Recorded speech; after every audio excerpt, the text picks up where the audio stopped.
శ్రీ మహాగణాధిపతయే నమః. శ్రీ గురుభ్యో నమః.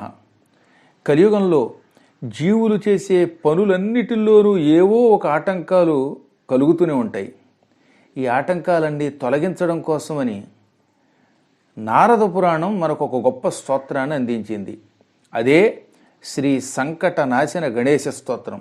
ఈ స్తోత్రం చాలా గొప్పది. ఇది నారద పురాణంలో ఉంటుంది. భక్తితో శ్రద్ధతో ఈ స్తోత్రాన్ని చేసినటువంటి వారికి జీవితంలో ఎటువంటి సంకటాలు ఎదురుకవు.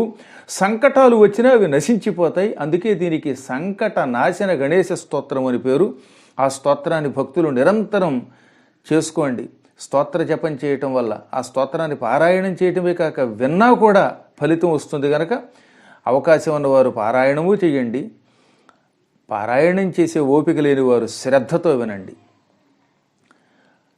ప్రణమ్య శిరసా దేవం గౌరీపుత్రం వినాయకం భక్తావాసం స్మరేన్నిత్యం ఆయుః కామార్థసిద్ధయే ప్రథమం వక్రతుండంచ ఏకదంతం ద్వితీయకం తృతీయం కృష్ణపింగాక్షం గజవక్త్రం చతుర్థకం లంబోదరం పంచమంచ షష్ఠం వికటమేవచ సప్తమం విఘ్నరాజంచ ధూమ్రవర్ణం తథాష్టమం నవమం ఫాలచంద్రంచ దశమంతు వినాయకం ఏకాదశం గణపతిం ద్వాదశంతు గజాననం ద్వాదశైతాని నామాని త్రిసంధ్యం యః పఠేన్నరః నచ విఘ్నభయం తస్య సర్వసిద్ధికరం ప్రభో.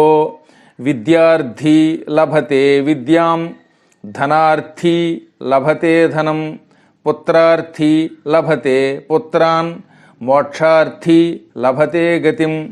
జపేత్ గణపతి స్తోత్రం షడ్భిర్మాసైః ఫలం లభేత్.